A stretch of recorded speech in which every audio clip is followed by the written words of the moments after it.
The convergence of the Three Rivers on Art Rooney Drive. We welcome you to Heinz Field in Pittsburgh, Pennsylvania.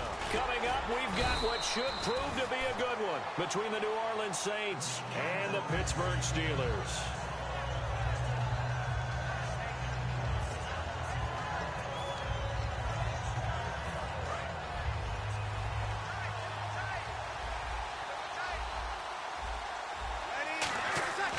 Breeze now on first down.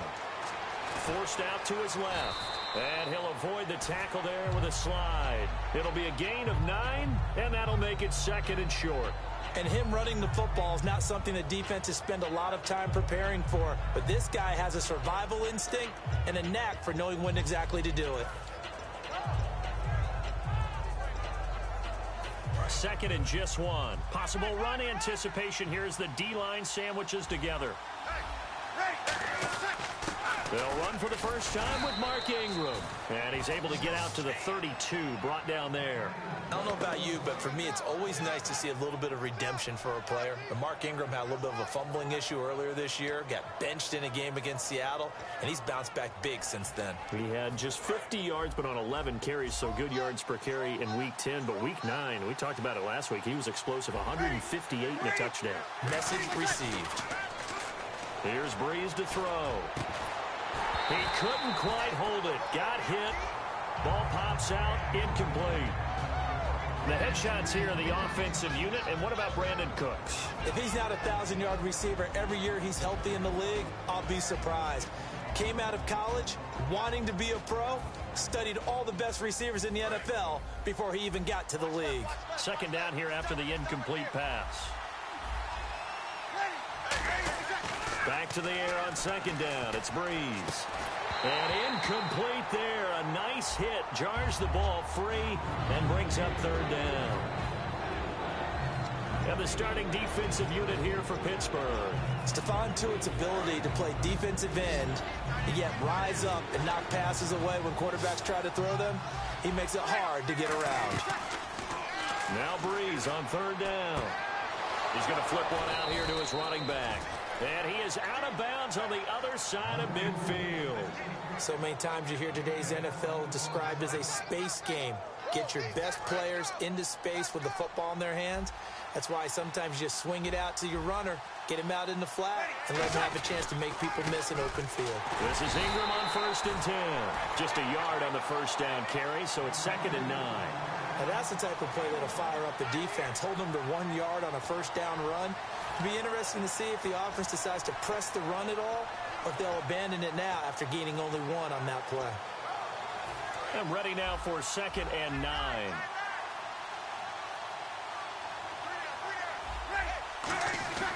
Breeze to throw on 2nd down. Now Breeze lost the football. On plays like this where the ball comes free, it's often unusual for the team that lost it to get it back. Because this is a quarterback. The ball gets away from him. Everyone else is trying to execute what they're supposed to do on offense. They're usually looking in the other direction, downfield, or have moved away from it.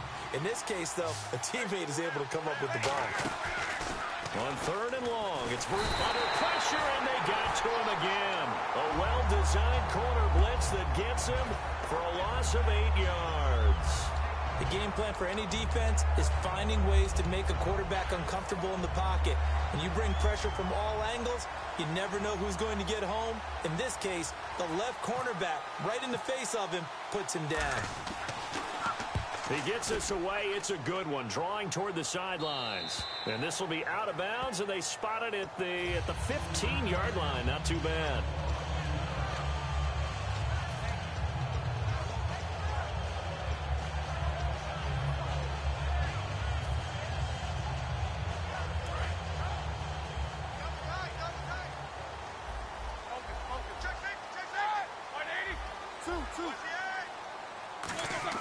They'll throw on first down with Roethlisberger. And that's complete to Jesse James. And he's brought down. A good gain of 14 there, and it moves to James. Well, clearly one of his advantages as a passer is his height. Sit back in the pocket, fired over the middle. That makes things tougher defensively, doesn't it? It really does, because your goal is to move the quarterback off his initial spot when he gets his drop back completed.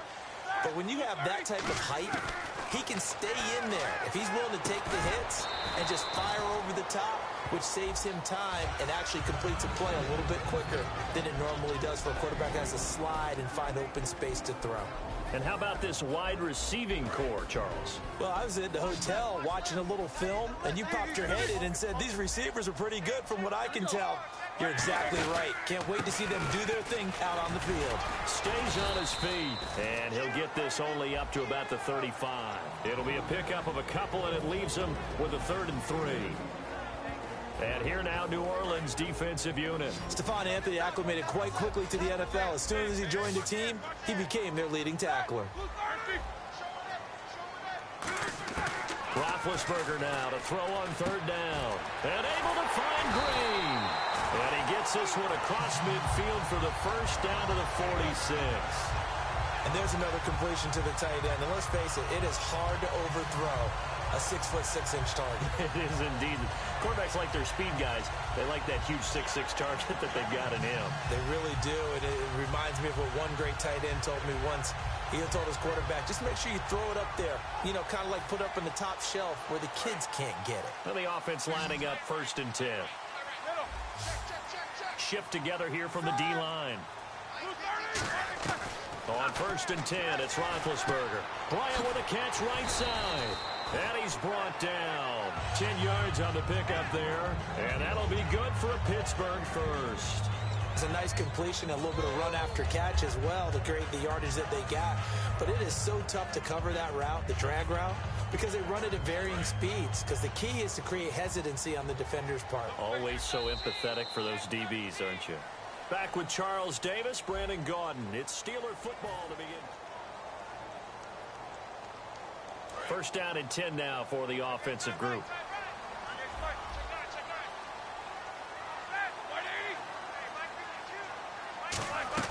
Now Roethlisberger on 1st down. Firing quickly here, and that's complete. Big game in Week 10 for Brown. 154 yards, 14 receptions, and a touchdown. It's also looked like they're using him somewhat as an extension of their running game. Right? A lot of screens, quick passes to him.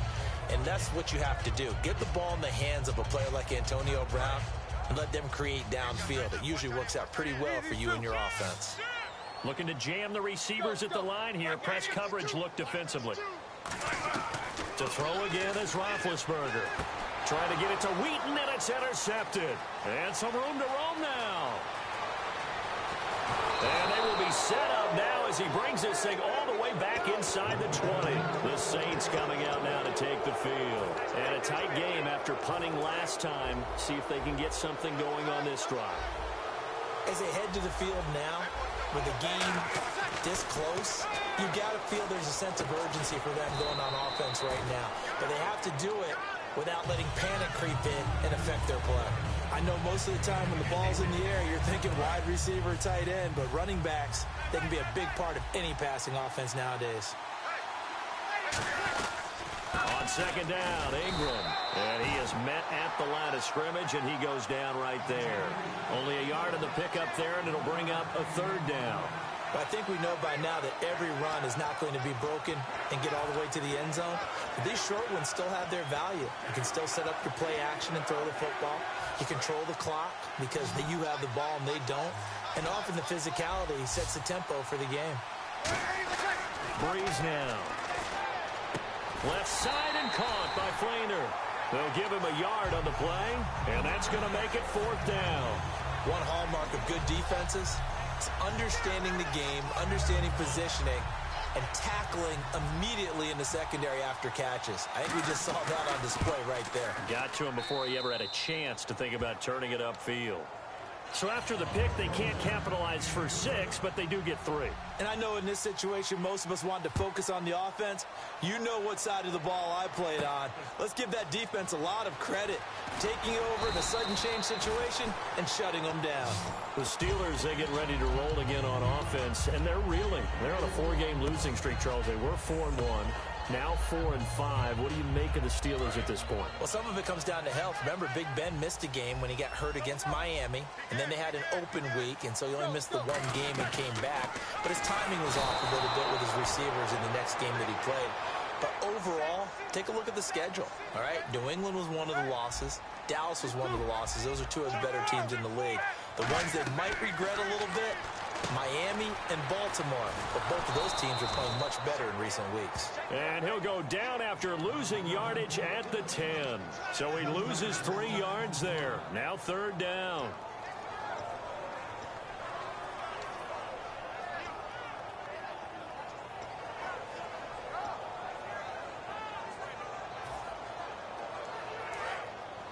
And on the outside, they're playing press coverage. The Saints with an extra defensive back here on 3rd on the field. And now maybe they want some extra time to talk about this 3rd and long play as we'll get a timeout.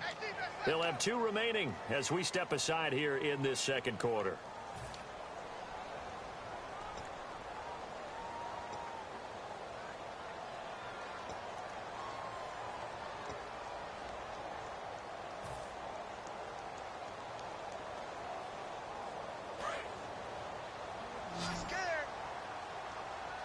And some secondary help here for the defense in the nickel on 3rd and long.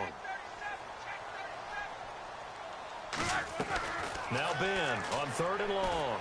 He's going to fire one deep over the middle. Antonio Brown, the intended receiver. And it brings up 4th down. On every offensive coordinator, every play caller sheet, they have about 5 or 6 plays per game that they call shot plays or big plays. And you don't get many opportunities to dial them up. And they just did. And they drop it with a great chance to make a big play. That's going to hurt. So it sails out of bounds close to midfield, and they'll say actually right at midfield. Out onto the field comes New Orleans. And they had 3 points last time, but they didn't want 3 points because they were well within range of scoring a touchdown. We'll see if they can do better now. I'm with you on that one. Let's just go ahead and be frank about the whole thing. The only one happy about the 3-point? The kicker. Exactly. You put it through the post. That's going to help him in contract time. With that offense, they're thinking, let's get in the end zone this time. I don't know if that helped him in contract time. You could have kicked that one through. I don't know about that. I don't know about that. Super toe. So the offense looking at a 2nd and 8. Now Breeze throwing on 2nd down. It's hauled in by Brandon Cooks. And he's brought down after a good gain.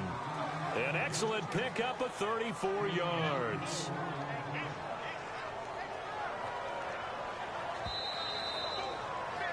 Two minutes to play here in the first half.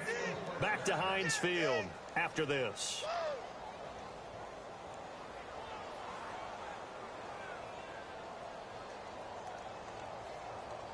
So here we go, 1st and 10 now. They come up with one back. That's Ingram. Breeze going to throw.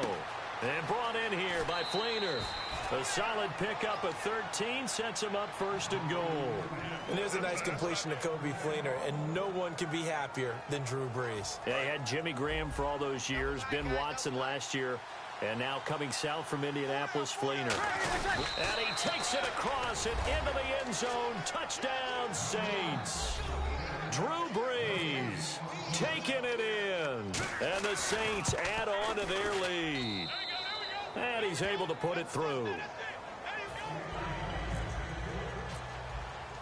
Morstead out now following the touchdown to kick. Fielded about a yard deep. And the decision to bring it out is going to cost him about 7 yards all told as he's taken down back shy of the 20. And Pittsburgh getting set to take the field. And last drive, 3 and out. Still a goose egg on the scoreboard. How do they break that goose egg? They've got to find a way to get the ball in the hands of their playmakers, get them some space, and try and make a first down and get some momentum going. It's been a struggle for them throughout the game, and that 3 and out on the last possession, that told you just how stalled they are on offense. So who will step up here? We'll see. And Charles, I got to tell the story of our production meeting the other day. The guys were discussing MVP candidates, and you jumped in and said, hey, we need a collective MVP. The Dallas Cowboys O-line. And I'm just glad the table supported me when I jumped up on it because this Dallas offensive line fires me up. Travis Frederick at center, Ronald Leary at left guard, Zach Martin at right guard, Doug Free at right tackle, Tyron Smith at left tackle. They're as good as it is in the league. I think they're the best in the league, clearly. They should be in consideration for the MVP. And the offense facing a 3rd and 6.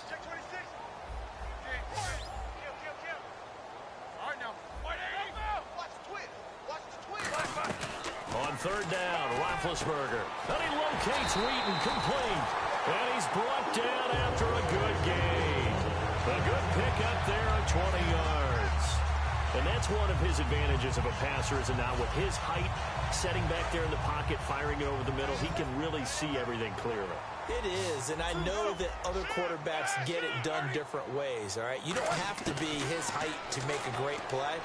But what he does is he takes away having to make those slide steps in the pocket to find angles to throw the ball through. He just throws right over the top of it because he can see everything, and sometimes that saves time and gets the ball to a receiver quicker. 2nd down following the incompletion. Bryant, the lone receiver, left. Again on 2nd and 10, it's Roethlisberger. Over the middle here to Brown. And he'll go down right around the 47 this time. 5 yards on the pickup, and all of a sudden here, it's 3rd down. Cool under pressure right there, escaping the pocket and finding what I think was not his primary target. And some of these guys are just so comfortable getting outside of the pocket that they'll do it on purpose. There doesn't even need to be a breakdown. They move, and they know it affects the defense. And now a whistle and a timeout called by the kicking team. So that means they're down to 1 remaining here as we head toward halftime.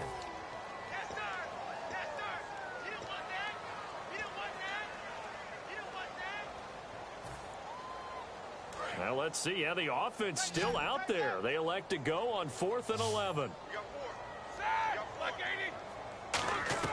They'll indeed go for it with Roethlisberger. Out left here, it's complete to Wheaton. And he will have the 1st down as he gets this to the 47. I don't know if I agree with that. I guess they don't care if I agree with that. But, boy, you have to be surprised by that, right? I definitely was surprised that they decided to go for it in this situation. But they must have either felt like they either had a great play call on or they're trying to show extreme confidence. Let's make this one simple. What a catch, especially the finishing part of getting his feet in bounds, toe tapping, and, of course, foot dragging. Little tapestry, if you will. Oh, I like it. Final play of the half. It's Roethlisberger. He's going to loft one deep left side here. And unable to connect on the long pass. It falls. Yeah, that's perfect. 2. Davis. Deep. I got to go. Okay, and sorry about that. Didn't know Larry got cut off early. We are back and ready for the 3rd quarter. And he's up past the 20 to the 22-yard line. The Steeler offense now with a football first here to begin the 3rd quarter. They come out here with a 0 on the scoreboard. What was said in that locker room? That's what I want to know. I would love to have been in there because we often have the feeling that there's a lot of shouting, screaming, people upset. But typically, halftime locker rooms are a lot more clinical than that. And in this case, are they upset that the plays weren't working because of execution, or did they think they were just bad plays to call? Yeah. We'll find out pretty quickly here if they feel like they had something going, but they just need to do it a little bit better or not. We'll find out. Partner, it's a lot of fun watching the NFL now, isn't it? Because when the big fella runs routes, it used to be when we were kids, he'd run about 3 different routes, and that was it. Now he can run anything and catch the balls we just saw there. And the D-line pinching together must be expecting the run. On 2nd down, it's Bell. Sheds a 2nd man. He's building up some momentum, isn't he? It goes as a gain of 8, and it moves the chains. So many teams want to throw the ball in this situation nowadays, but I love watching a team that has enough confidence to go ahead and run the football in that situation. That's almost a tendency breaker. So the run gets them the 1st, and now they operate with a fresh set of downs. On 1st down, it's Roethlisberger. He's going to fire one deep, and that's caught inside the 35. They get 31 yards that time, and it's good enough for a Pittsburgh 1st down. You know, when I see passes like that, I'm reminded of something you and I talked about yesterday. Big Ben was a wide receiver the first 3 years of high school, sitting behind the coach's son. And then he finally got that opportunity. I think he's made the most of it. It's always the coach's son, isn't it? But you know where it helps him? When he looks downfield, he knows what the receivers are going to do. He actually has wide receivers' eyes when he's throwing the ball. Well, the strategy was evident there. Get it to your tight end and make it a one-on-one play with a cornerback. Who's usually going to win that one? The tight end, but not there. Not in this situation. How about the corner defeating that logic and making a really nice tackle? And down inside the 15 he goes. They give him 14 yards that time and a fresh set of downs. Sometimes it's hard to believe, but there are times this game is about patience, isn't it? Has had the game he expected, but that run there, that may get him going. I was just going to say, maybe that gives him a little juice, because you're right, he struggled, especially in that first half. Yeah, and I know the great ones always think to themselves, just hang in there. Just one big carry away from busting this open. That's a good start for him. This drive is turning into an extended one, and the guy carrying the ball, he's becoming more like a body blows guy. Every carry is putting some damage on the defense. So after a while, I'm not too sure how many guys are going to want to run up and tackle him. They come out here in the eye. Roethlisberger with a give to Bell. And now they're going to get him down right at the line of scrimmage. He got maybe a half yard at most, but officially they'll be left with a 3rd and 2.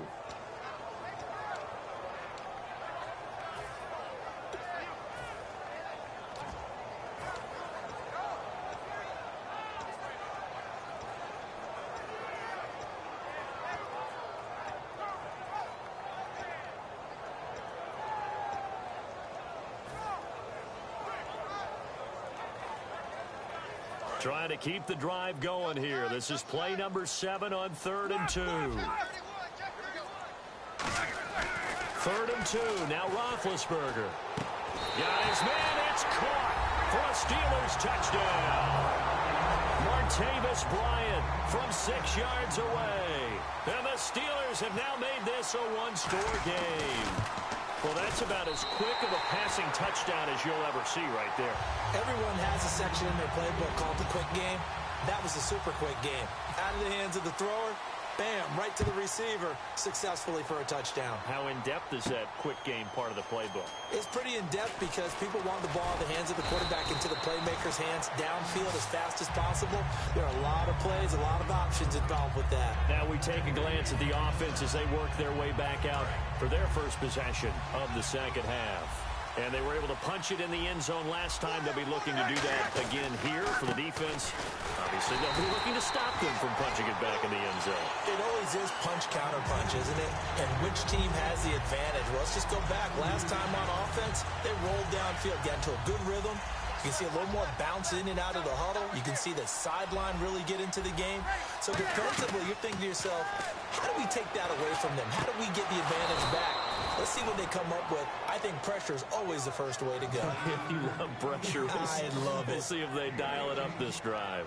I know many people like to throw to the tight end, maybe in a little flexed out position because he creates mismatches with his size. But slot receivers do the same thing with their quickness, their speed, and their route running savvy.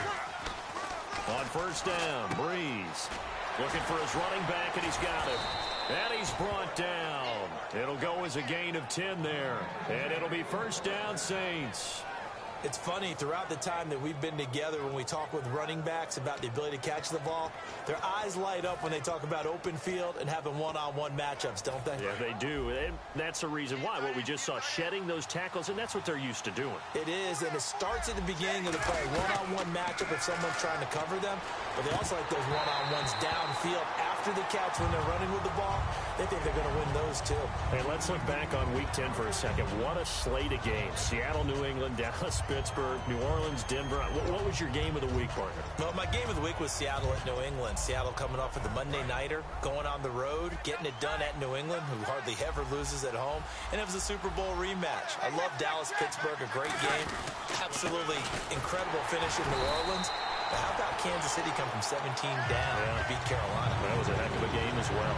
Stephon Tuitt, the one that got him down. And he got off the end there very quickly to make that play. Yeah, it was almost like the bullet train, wasn't it? I mean, just zoom. Quick, quick, quick. And what a terrific play, holding them to no gain.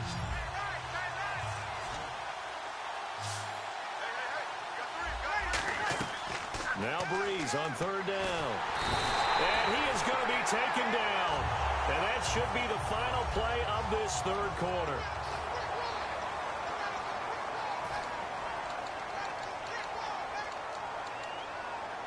Here's Thomas Morstead now as he'll kick it away for the second time.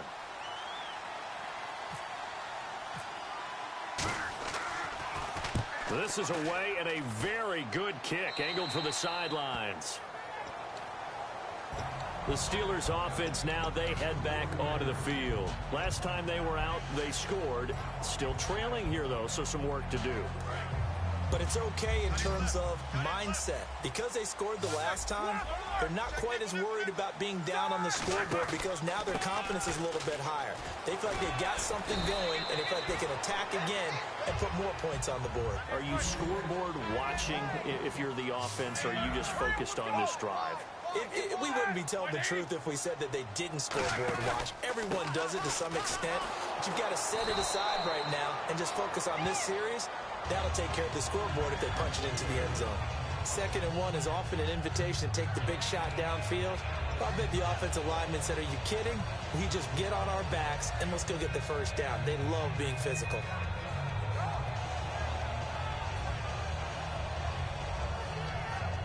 And a new set of downs here after picking up the first on the ground.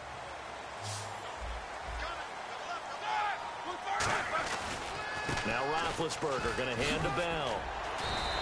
8 yards on the pickup, and now they'll have some options on 2nd and short. You know what really fires up offensive linemen? When the guy that is carrying the ball behind them can create his own space and break a tackle along the way. Looks like the defense in press coverage here. Easy. Check three. 180. 4 down. Under front. Hey. Check. Now they'll throw it with Roethlisberger. James has got it. Complete. And he'll get it into enemy territory just across midfield at the 49. Completion was given up, but that's why you play zone defense, so that you can have people around the ball when it's caught, and you don't give up much run after the catch.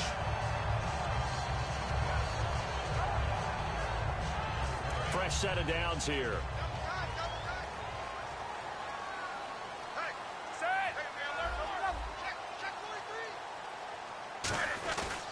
Now a carry for the veteran. This is D'Angelo Williams.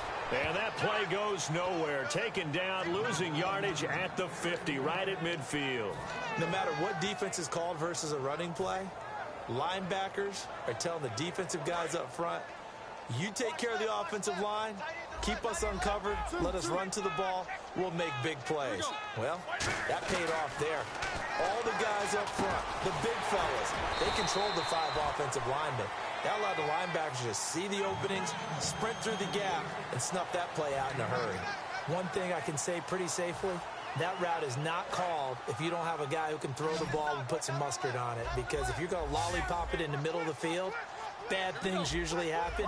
It takes a strong-arm guy who can rifle it in there, and they were able to successfully complete that one. And it looks like we've got a dime set here defensively. 6 DBs in the game. So we got 3 on 1 tackle, but couldn't do a whole lot else. 2 yards on the pickup there. It's 4th down. But forget knowing where the first down line was. This defense created their own line of scrimmage. They won every battle up front, and a lot of times that is one-on-one. And if you win your one-on-ones enough times, your defense is going to be pretty good. They had more people to the football and snuffed out the play. Here we go. It's Roethlisberger on 4th down. He's got his man here. It's Green. It'll be a gain of 11, and they're able to pick up the conversion here on 4th down. Time for a break. We'll come back, see what transpires after this. And the 8th play on this drive coming up. Possible run anticipation. Here's the D-line sandwiches together. Oh, he's got a little daylight. And he's in. Touchdown, Steelers. Le'Veon Bell, 29 yards. And the Steelers have taken the lead here in the fourth quarter. And touchdown, and congratulations, and zero relaxation ahead of them, right? Way too much time on the clock for them to start celebrating. Yeah, part one is done, but now on the sideline, you already see them scrambling down there. They're getting those defensive guys ready. Yes, you have to get those guys ready, and you also have to talk to your special teams guys. Make sure the kickoff is exactly what you want and cover it well. Out onto the field comes New Orleans. And last time out, they had to punt the football away. Anything positive possibly to take from that? There always is when you're punting the football away. It doesn't sound like it because you're giving it up, but you've avoided a mistake. At least you didn't turn it over. You didn't turn it over, right? You're giving your defense a chance because you're punting the ball away, and they're set to go on the field as opposed to sudden change after a turnover. And wow, now we got to go out there and stop people. So, yeah, there's always something positive to be gained from it.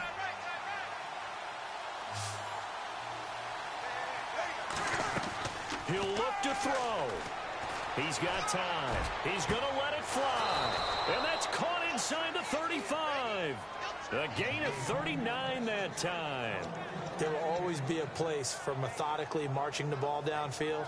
But when you can pick it up in big chunks and strike like that, have explosive plays, that's often the difference in winning and losing.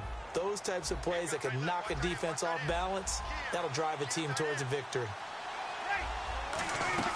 He's back to throw. Looking left side and completing it to Thomas. That one goes for 13 yards, and it moves the sticks. They got exactly what they wanted there. Out route, catch, get out of bounds, stop the clock. And I have to criticize defense here because you know the situation. You want to keep them inbounds and have the clock run. So I'm sitting on the outside portion of the field. And he can't get a throw away. He's taken down. Ricardo Matthews in there to drop him as the clock continues to roll.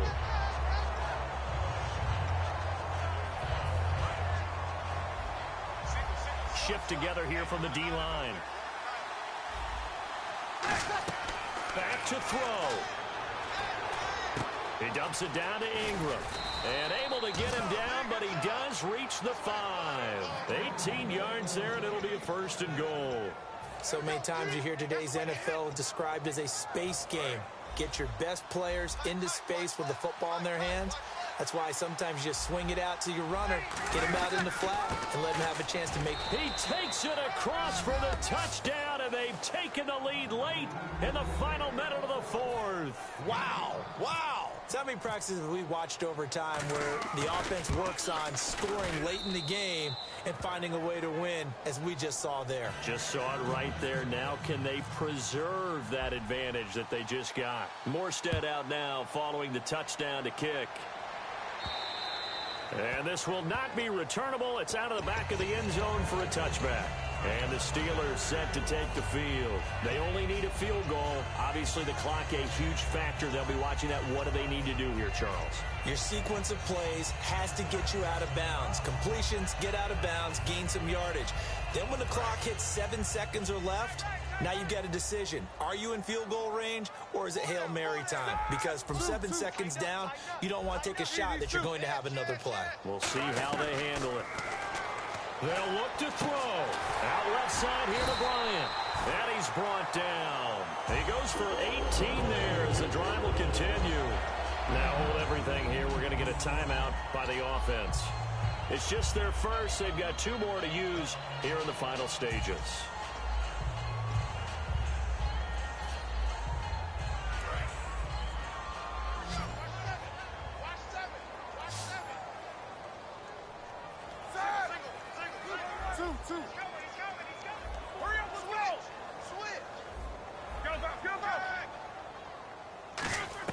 Back to throw. Now a desperation throw deep downfield. And oh, a crusher there as it's intercepted. Picked up by the safety, Kenny Vaccaro. And his guys will take over at the 30-yard line. Back out onto the field now comes the New Orleans offense. 2 timeouts remaining defensively, but that shouldn't make much difference right here. It really shouldn't, but a lot of coaches look at it similar to baseball with the intentional walk. Always bringing in other sports. Always, hey, listen, think about the intentional walk, right? What if one gets past the catcher? What if he uncorks a wild one and now you still have an opportunity? That's why they like to use them all the way through. A road win in the National Football League. Charles, you never...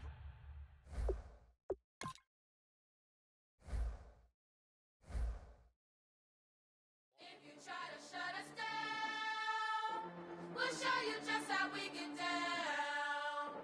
And just to even up the score, we're coming kicking down your door.